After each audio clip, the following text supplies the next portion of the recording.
Napakaulan dito sa amin eh. Ngayon lang medyo umaraw-araw. So ito yung nangyayari pagka ganito maulan dito. Itong Honda Beat natin ayan, puro talsik siya ng sari-sari na putik o dahil sa basa sa daan. Kailangan sana maproteksyonan natin itong ating yung makina. Sabi mo na, itong makina. And then, ang pinaka dapat talaga natin proteksyonan ay itong tinatakpan nitong parang mudguard na to. Ayun. Kasi hindi dapat mabutas yan eh. Kalaunan kasi rurupok yan. Itong dalawa, ito at saka ito. Rurupok yan kapag nababasa, nadudumihan, tapos matutuyo. So, isa pa, ang hirap sumingit ng pag dilinisan mo, ang daming singit-singit. So, protection na rin. So, kailangan tayo, magawa natin to ng remedyo. Meron naman nabibili online sa motor shop, siguro meron din yung tinatawag nilang tire hugger. So eto na nga, umorder ako sa online. Ayan, tire hugger ng Honda Beat version 3. So bali ang magiging niyan, linisin muna natin mamaya itong motor bago natin siya isalpak. So ganyan lang, ikakabit natin dyan. Ayan. So ito yung tire hugger. Yan yung itsura niya.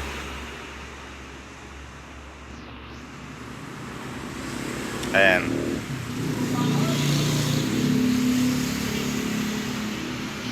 A few moments later.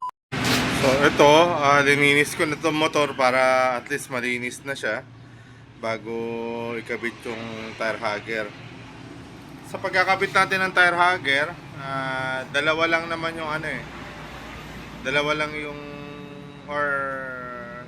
sa magkabilang side lang tayo gagalaw. So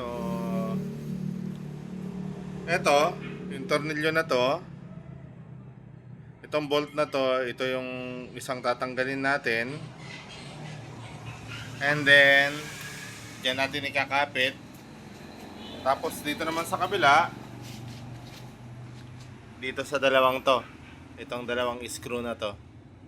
So ang kakailangan natin is yung ating Phillips screw. Kakailanganin natin ng Phillips screw at saka ng wrench na, kung hindi ako nagkakamali, number 10 mm. So ayun, i-demonstrate ko lang din mamaya kung paano yung A little longer than a few minutes later. Ito, dito sa tire hugger natin,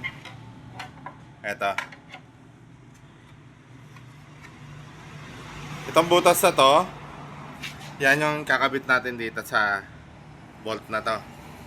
Itong bolt na to, dito sa butas na to. Tapos sa kabilang side,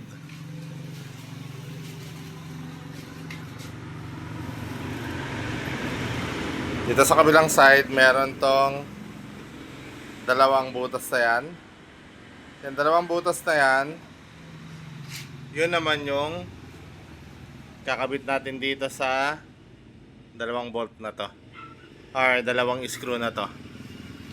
So tara, kunin natin yung ating Phillips screw at saka yung ating 10mm na wrench. Later. Ayan na, naikabit na natin yung ating tire hugger. So yan yung naging itsura. Yun nga, dito natin kinabit yung isang butas dito lang.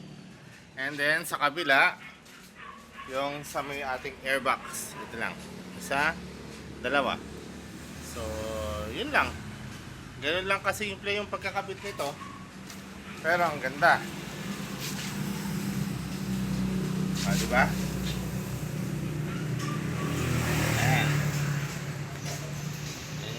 nasa loob. So, ayan, naka-tire hugger na ang ating Bitoy.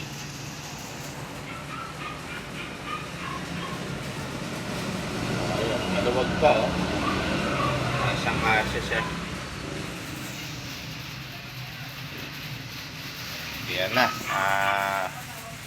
So ayun, ito yung unang-unang accessory na kinabit natin sa ating Honda Beat 2026 version 3. Accessory at the same time may malaking gamit or malaki ang tulong.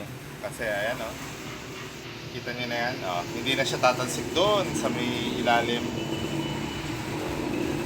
So ayun, maraming salamat sa umabot sa dulo nitong video na to. Abangan nyo pa yung mga ibang gagawin pa natin sa ating Honda Beat. Salamat!